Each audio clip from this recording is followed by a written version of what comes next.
Hi everyone, it's Nicole Spohr and welcome back to my channel.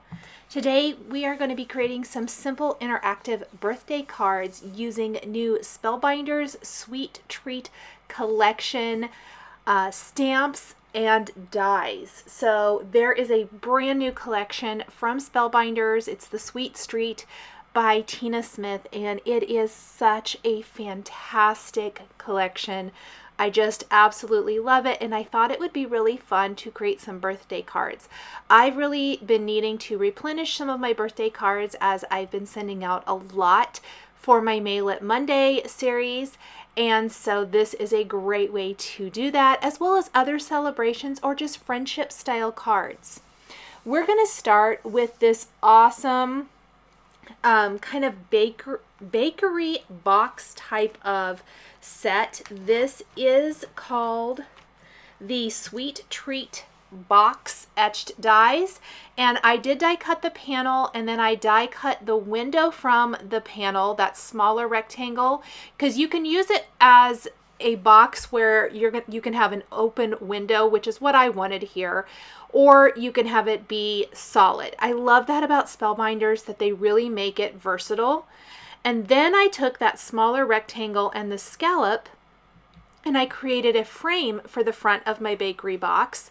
And then I took just the scallop and I die cut acetate. That's going to give it a window effect where it's not just going to be open. This would be great if you want to slip a gift card or something inside of here. A gift card will fit. I just made mine interactive as far as cute, not really functional as far as that goes today. All of my cards are just have a cute, simple interactive element. But our interactive element for this card is the opening of the bakery box. So I am going to put some really thin, like 1/8 inch double-sided adhesive all the way around the scallop. I'm removing it with the little piercing tool on the Spellbinders Tool-in-One. I absolutely adore the Spellbinders Tool-in-One, and I know I've been promising you guys to do my favorite tools video. It is coming. I am so sorry it's been delayed. But I have even gotten another email this week, a private email asking me to do that. This is one of my most often used tools, and it will be included in that video because I literally don't create without it. So I peeled off the backing paper and then placed my frame on the acetate. Then I'm going to go around again and put adhesive on the acetate piece, but only, hidden behind that frame. That's going to give it a really beautiful finished look. It's going to hide the adhesive, and then we're going to place it on the front of our bakery box. Now, I really wanted mine, I guess, to kind of have more of that sophisticated look. I will tell you, I did not end up using all of the products in this collection. There's still like a cute little sweet shop where you can create like a little shop window with all the teeny tiny treats in it. And then there's some labels, which would be fantastic for decorating the front of your box if you want. But I tried. I really did try to use the labels, but they completely covered up my acetate window. And I want to be able to see through the window to the cookies inside the bakery box. And so I opted instead to do one of my absolute favorite looks, and that is stamping on acetate with white ink. Because we're stamping on acetate, you are going to need to use a stays-on ink, whether it's white, black, or if there are color stays-on inks. I used to have some. I no longer have any. I only ever use white or black. I probably use white 90% of the time. I'm using a new sentiment from the Sugar Coated Sentiments, which are part of the release. All of the stamped greetings you're going to see on my cards today are part of the Sweet Treat collection. I am stamping Sending Cookies and Hugs right there on the front of the bakery box, and it's probably my favorite thing about this card. I absolutely love the cookies inside, and you definitely need that to kind of make the whole thing, but I love how that looks on the acetate. Also included in this stamp set is a little pull stamp, which is great for letting people know that there's an interactive element. I actually did not add that to either of my other cards, even though they both have a pull style element as well. I probably could. I felt like it would take away from the design, and we'll talk a little bit more about that when we get to our layer cake and our cupcake. I just stamped that with a little Lawn Fawn Peacock ink, which is a little bit darker than the mermaid cardstock I used for the base of my bakery box. I am going to speed up this part of the video as far as assembling my cookies. So the cookies were die cut from an assortment of cardstocks. I originally was going to do all sugar cookies, so I have a lot of this light cream color of cardstock. This is the Vanilla Malt Lawn Fawn cardstock for the cookie base, which you can see you get the cookie shape. Then you also get ways to decorate the cookie, whether it's like little frosting stripes, chocolate chips. You can even emboss. There's an embossing one there. And then that little funky piece that looks, has like little scallops is actually to take a bite out of the cookie, which one of the cookies in my bakery box, I opted to do that, to die cut that from the cookie, because I thought that was kind of funny and cute. But I'm simply inlaying the cardstock. So some of my cookies are going to be sugar cookies. One is chocolate chip. One I'm imagining is like a peanut butter cookie, and then which is going to be like brown on brown. So is the chocolate chip, I guess, as far as that goes. Whatever. And then finally we have like the Oreo cookie, which is the embossing kind of gives it that Oreo type of look. Really, really cute.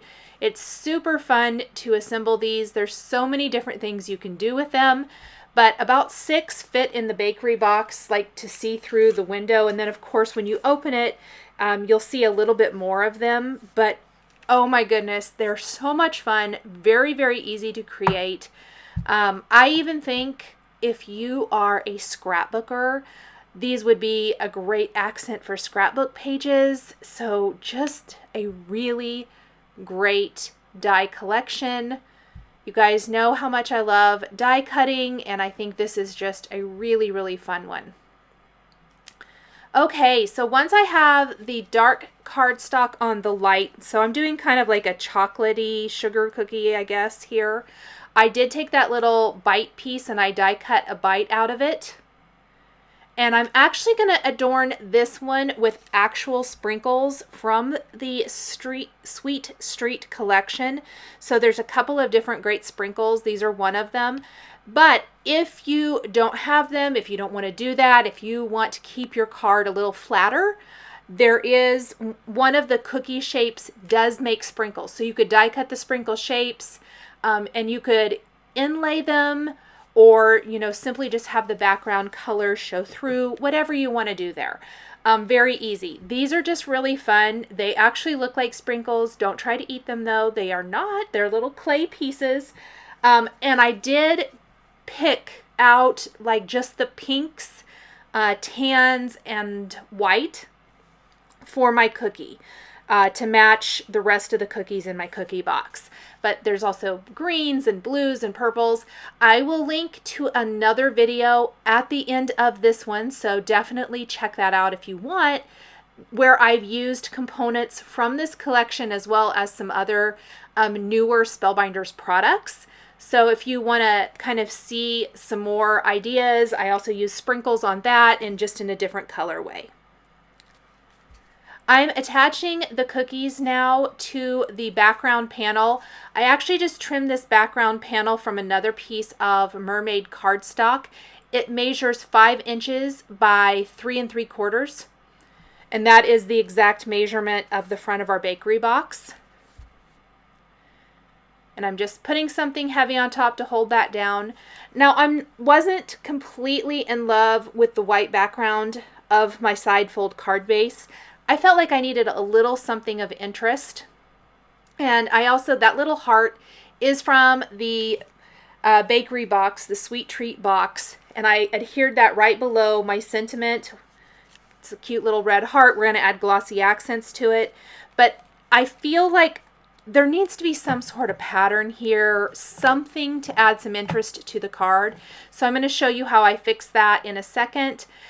I'm going to trim a A2 sized 5.5 by 4.25 panel of Lawn Fawn, Let It Shine, kind of aqua and white pattern paper, adhere that to my card base, and then I'm going to add my bakery box. I really think this makes a world of difference. It really just kind of makes the bakery box so much cuter. I don't know. And I kind of was messy with my adhesive, so I'm fiddling with it. Now, I do want to attach the front of my bakery box with foam adhesive, especially because I've got those sprinkles inside, so it's going to make it lay nice. Before I do that, I did want to add an additional sentiment inside my card. So before I add foam adhesive to my card, I did take it, open it up, place it in a MISTI, and then from the sugar-coated sentiments stamp set, we are going to stamp Happy Birthday. So the front says sending cookies and hugs. The inside of our card says just a simple Happy Birthday. We'll stamp that with that same Lawn Fawn Peacock ink. And then we'll remove the backing paper from the foam adhesive that I've already off camera adhered around the edges of my bakery box. You definitely want to make sure that none of that goes back behind that little pull tab area along the bottom edge, just along the sides. And this is some really low profile foam adhesive. I have really been loving keeping my foam adhesive as low profile as possible so that my cards fit in envelopes better. And I like this one. This one I believe is the Gina K foam adhesive in white. There's also in black. So really great if you need a darker color, the black is. And there's my finished card. How cute is that bakery box, you guys? You could slip a gift card in here if you wanted to, and I think that would be so sweet. Next up, we are going to be creating this adorable little layer cake surprise. So obviously it's a cake and it pulls out to make a bigger cake. Definitely would not have to be birthday if you don't want it to be, but it is really, really cute, clever, and fun. I decided for the decorative background on this one to use my old reliable Essential Etched rectangle dies. I love them. I've loved them for a year now. They are some of my most used and favorite dies in all of the shapes, rectangles, squares, circles, and ovals. And then I die cut my cake pieces from red and 2 shades of pink cardstock. I kind of kept with the same color scheme for all 3 of my cards today. So here's kind of how they go together. You slip the middle one into the slot on the big one, and then the small one into the medium. And then I just put adhesive along the bottom edge of my cake. I'm using these new Spellbinders tweezers to remove the backing paper. They are phenomenal, by the way. If you are looking for some craft tweezers, I highly recommend both new sets of these Spellbinders tweezers, or just get the whole Susan's flower kit. It has everything you could need as far as the tool-in-one tweezers, scissors. It's so good. Then I'm going to put a little adhesive along the top edge, but make sure and not get any into the little slot where the cake pulls out on the big panel of the cake. So we have some frosting. And then we're going to embellish. So this is the toolkit that I'm pulling from right now. I'm just getting some things out. I've got a stylus tip on this, the biggest stylus tip, and I'm using it to give this little flower a little bit more dimension. I will mention the flower is from the Party Cupcake pocket etched dies. It's not from the layer cake. The layer cake, you're getting the 3 cake pieces, 2 candle pieces, the flame, the frosting, and a tag. I am not using the tag. I know if you use the tag, you can use that to like stamp pull so the recipient knows that it's a pull tab, but I don't really love it. I'll just be honest, I don't love that part. I think the tag is cute and I'll definitely use it for something else. I just don't like it for the cake. I think it really interferes with the look, so I'm not going to use it for that today. I hope that the recipient noticed that it moves around and they think to pull, but if I was going to add anything, I would likely add like pull to the actual card front, and it would probably get covered up then with the cake as it gets pulled out. To me, that would be a little bit nicer as far as the design of the cake. I am attaching the candle up here at the top. It's got lots of great little layering pieces, some glossy accents for the layered flame. And then I'm playing around with how I want to add my sentiment. I thought I wanted to use the circle die cut shape from the labels that go with this collection, but again, it just really wasn't working. Now, it does work with one of the stamps from the stamp set, or a couple of them actually, so it really is great. It just doesn't work for this design that well, I don't think. And I ended up stamping Celebrate and Life is Sweet, Enjoy the Treat. Both of those are from the Sugar Coated Sentiments stamp set included in the kit. I stamped and embossed them in white. They stand out really, really nice. I feel like they're more part of the design this way. And then just around the sentiments, we're going to add sprinkles with those little sprinkle accents again. Very, very simple. I love all of these little sprinkle pieces. I think they add a lot to a very simple card design. This is very, very simple. I should also mention I used the Essentials dies. So I used the rectangle and then I used the little pierced circles, which I love.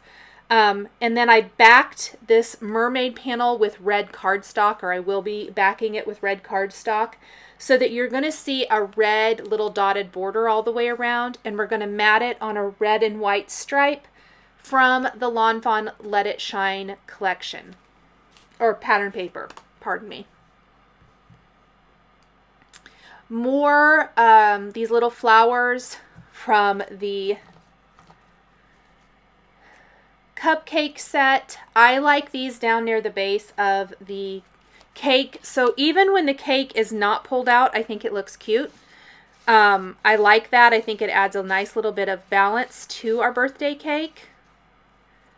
I did 2 on one side and 1 on the other. I like my embellishments in odd numbers. White cardstock for the flower, yellow flower centers, and then some really pretty green leaves. This is my favorite color of kind of limey green cardstock. It's the Cilantro Lawn Fawn cardstock. And I think this is cute. I think the cake is cute just like this, but then of course, when you pull it out and it's nice tall cake and it has all of those 3 pinky red colors showing, it definitely is cute. So we're going to attach our pattern paper to our top fold card base. We're going to attach our decorative panel with our layer cake surprise. And then I did add some little hearts. This is from the Sweet Treat box. All of these heart dies, you get a whole bunch of heart dies, I should mention. I think 5 in that Sweet Treat box. And I used these on all the cards. I really liked them. We're going to finish then with glossy accents on the hearts, the flower centers, and the flame on the cake. And that is it for our second card. Again, very fun, a very simple interactive element, extremely easy to put together, and another very, very cute design. Our final card today, I am using the Party Cupcake Pocket Etched dies, which I did use on that other card that I'm linking to here in a second. But I used it here again. I love it. I love a good cupcake die collection, and this is a great one because the cupcake wrapper is a pocket. On this one though, I glimmered my background using the Spellbinders Skinny Stripe background glimmer plate, and I glimmered on the mermaid cardstock with MOONDUST foil. MOONDUST foil is probably one of my very favorites. I used the Glimmer hot foil system to glimmer that. This particular glimmer plate is from Yana's latest collection with Spellbinders, and I am linking to that down below. But if you love a nice skinny stripe background, the foiling in the background of this card, I really think brings the whole thing to life. It is such a simple thing to do, and I absolutely love this glimmer plate. I highly, highly recommend it. I did have a little overfoiling. I probably need to remove the extra. I have an extra cardstock shim that sometimes is needed, but I don't think it was probably needed for this one, and it would probably prevent the overfoiling. I like to just use a sand eraser or the Couture Creations, I think that's what it's called, detailer tool to remove excess foil, and I just removed most of it. I think I got most of it off. There might be a couple of spots. Once I have my panel die cut, I kind of played around with a couple of things. I like it as is, and I thought I would just go ahead and start adding my die cut pieces, stamp my sentiment, all that good stuff. But ultimately, I thought, let's go ahead and combine this beautiful glimmer stripe background with a little dotted border all the way around. So we're going to go back to our Essential Rectangles etched dies. Oh, and I should mention too, when I glimmered this background, I glimmer it on a half sheet of 8.5 by 11 paper, and I don't worry about lining it up because it's so much easier not to worry about that. Then I took the rectangle die from the Essential Rectangles etched die and die cut the shape from what I glimmered, so it's perfectly lined up. And then I did go ahead and use the little dotted border, which again I really like. I think it just kind of helps draw your eye in and frame up whatever you're adding to your card even more. I stamped and embossed "Have a Delicious Day" right there underneath. And what I love is that sentiment really kind of fits between the lines on the skinny stripe background.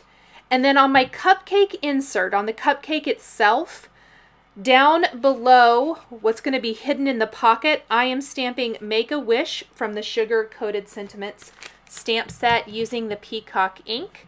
We're going to put some 1/8 inch double-sided adhesive on the 3 sides of the pocket.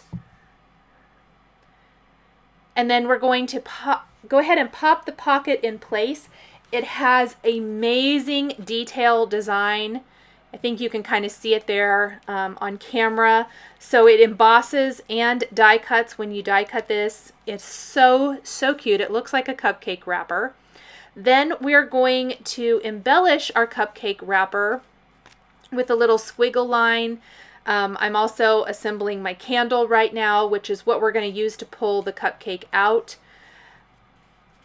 And again, this set comes with like a little tag that you can stamp on and wrap around this to let the recipient know, I guess that this card does something. I didn't. I did not want to do that, so I didn't actually add anything like that on here because I kind of just like the cupcake as is. For my cherries, I die cut them from red cardstock and white cardstock, and then I'm simply adhering one on top of another so that the little highlight actually shows the white back behind. And then we're gluing the stems in place. So there's going to be 2 cherries on the left of the cupcake and a flower, the same flower that we added to our layer cake surprise, over on the right side. We're going to do 3 little hearts in the 3 shades of pinks and reds that we're using for our card. Up above, that's going to be like the last little finishing detail for this card. As far as the cupcake goes, I like to put the candle onto the top of the cupcake and then adhere the frosting on top of that. That sandwiches the candle in between the 2 layers. Just gives it a little bit maybe more stability. And then we're going to use those sprinkles again to decorate the top of our cupcake. And I'm using both sets of tweezers. So the tweezers that are holding the cherries down right now, these are the reverse tweezers, so they stay closed all the time unless you squeeze them and then they open. which makes them amazing if you need to use them to pinch something in place and hold it down while glue is drying. I do this all the time. I had been looking for new tweezers, and I bought this set. I was not gifted this set or anything like that, and I love it. So I love all the tools. I have a tool-in-one already, but I did go ahead and buy the whole kit, which I like because I can kind of just keep different ends on both of my tool-in-ones now. But it gives you all these great tools that I use all the time. The little foam block to use the stylus tip in to make your flower edges rounded. I'm going to be using that a lot when I do my next video, or share my next video with the floral dies from Spellbinders. They work really good for adding depth and dimension to your flowers. We're going to embellish the flame on our cupcake with some White Blizzard Nouveau Crystal drops so it's nice and sparkly, glossy accents in the center of our little flower, and on our hearts to finish it all off. And again, just another really cute and fun birthday card. I love this collection of dies from Spellbinders. I think it is really, really amazing, very unique, very cute. I hope you guys have loved it too. Definitely drop me a note. Let me know what your favorite products from this collection are. And I would love to hear from you. I am going to do the same thing that I did on the previous two cards. We're going to have this great little diagonal stripe background. That's again one of my other favorite things to do. I will often stamp a background like this, but I love this pattern paper from Fawn that gives you that look, gives you a little bit more interest and a little bit more color. And that is it. I will show you all three cards so you can kind of see them all side by side. See how they coordinate, but how they're all just a little bit different. And they all have a very simple interactive element on them. Nothing super detailed. I think all of the interactive elements on all three cards is something that's very, very achievable. And here are the cards again. Thank you guys so much for joining me today for these simple interactive birthday cards featuring the Sweet Street collection from Spellbinders. The supplies I used to create my cards are listed and linked below the video here on YouTube.